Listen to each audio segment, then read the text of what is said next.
everybody, and good evening to wherever you are in the world.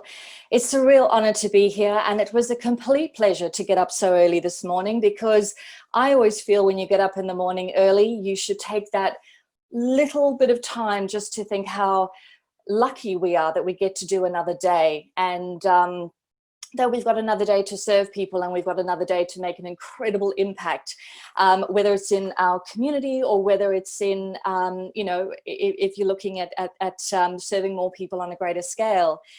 And it was beautiful listening to all of your stories this morning, and particularly Richard's story, because we do service so many young children that are struggling with ADHD and struggling with anxiety. And one of the things that we have really noticed since COVID-19 struck our planet in March was this incredible escalation in anxiety and overwhelm that everyone is feeling.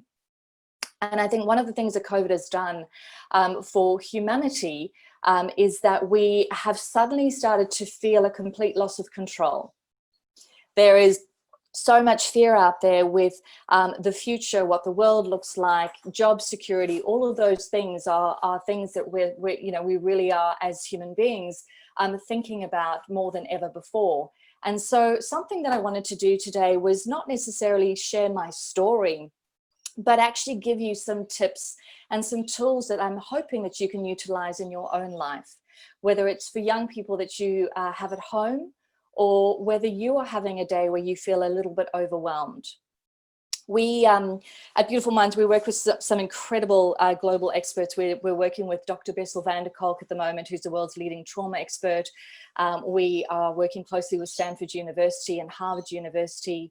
And when we get together with this global team and we talk, one of the things that we all agree is that as human beings, we really haven't learned how to just stop.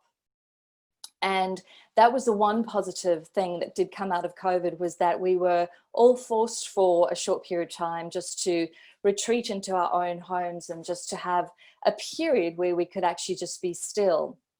And we live in such incredibly busy lives, and we don't, as human beings, know how to deal with overwhelm. And so what we tend to do as humans when we feel overwhelmed is we try and distract ourselves, which actually has a far more toxic, impact on us, because we are then not sitting with what we need to sit with. We're just masking it. So we're just putting things on top of things. And what I would love to do this morning is just give you some of our favorite tools when it comes to dealing with overwhelm. And the first one that I wanted to share with you was a very simple strategy called the stop technique. And the stop technique is literally just, S is for stop, T is to take long breaths out, because something really interesting happens when you're feeling very overwhelmed.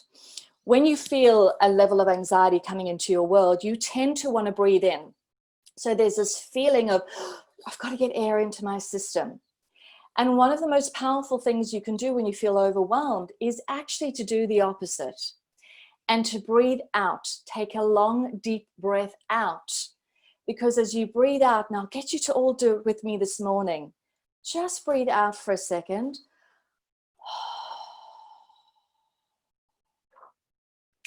Because as you breathe out, what you are then forced to do is then to automatically take a nice deep breath back in. So that's the T of stop. The O of stop is to observe your surroundings and know that you are actually safe. You're in these four walls and nothing dangerous is happening around you. And the P is to proceed. So that's my first technique when it comes to feeling a little bit overwhelmed. My second technique is called the calm palm, which I love. And we work quite closely with experts at Stanford University, and we've done this many times. So I'm going to get you to all just put your hand right in front of your face. And with your other finger, I just want you to trace all the way around your hand in absolute silence.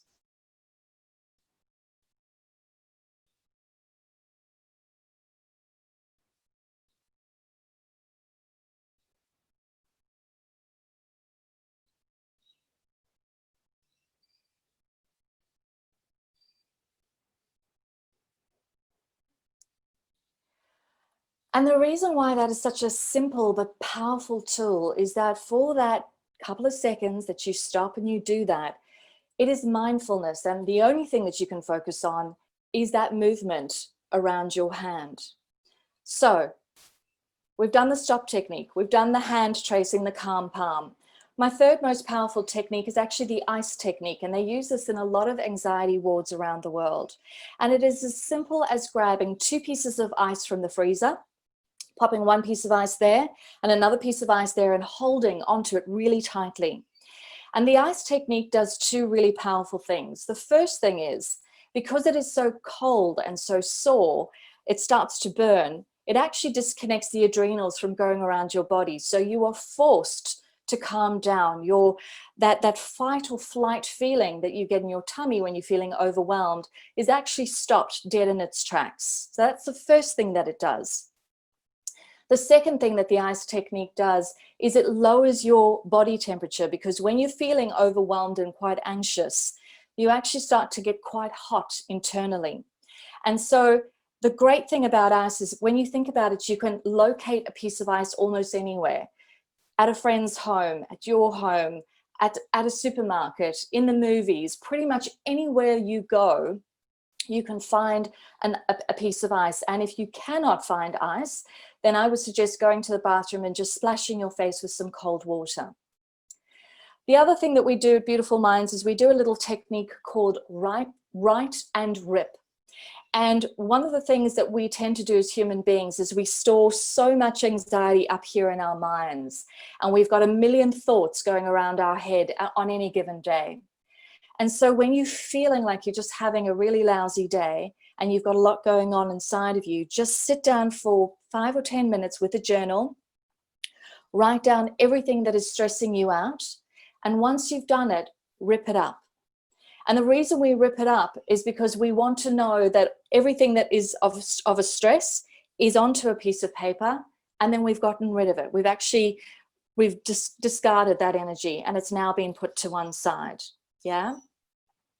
The other thing that we work a lot with at Beautiful Minds with our young people is getting them into having daily rituals, so that every single morning when you wake up, you're waking up at the same time, and you're doing similar things that you do every single day, so that you are, we hope that these young people are going to be having a success identity out of having some amazing rituals every single morning. And it completely baffles me with life that we're taught as young children to brush our teeth morning and evening. We're taught to eat breakfast, lunch, and dinner. But no one teaches us, and school most certainly doesn't teach us, how to actually set mental health rituals for ourselves every single day. And you as a human being need to find those your own rituals, things that really resonate with you. And they can be anything from starting your day with a meditation, walking out into the garden barefooted and just actually grounding yourself at the start of the day. It could be just breathing. We don't take enough breath breaks where we actually just breathe in and breathe out. It could be using essential oils, because as soon as you smell something, again, your brain will disconnect from feeling so overwhelmed. It could be working with crystals. We use a lot of beautiful crystals at Beautiful Minds, because as soon as you hold something, you then get to actually, it feels like you've got the power within that crystal, whatever that crystal is that you choose.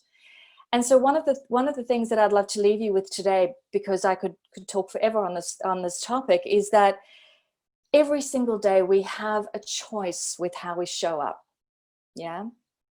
And we get to decide what good we want to give back to the world that day and what our legacy needs to be. And we only get to have an extraordinary life if we can look after ourselves first, because we have to be strong enough first to be able to then go out and serve everyone in the world. And the best way that you can be strong and that you can start to, feed yourself really powerful messages, that you can take in really inspirational tools every single day, is if you make some time for yourself on a daily basis. And if you set these rituals every single day so that you are in control, Because one of the things that we forget as human beings is that we actually are in the driving seat of our life, and we get to decide what direction we want to go in. And we're all struggling with something. You know, for me, it's been anxiety for many, many years. So I work really heavily on myself every single day to make sure that I have the best possible day that I can have, given the fact that I may feel anxious. And for someone else, it may be something else that pops up for them. But I think as human beings, if we can get up every single day and strive to have the best possible day that we can have, and be kind to ourselves if we don't have the best day, because tomorrow is another day. So I'm hoping that one or two of these tools will inspire you to be able to set your life up with some great strategies at the start of every single day. And it's been an absolute pleasure chatting to you this morning for my 8 minutes. I think I'm up.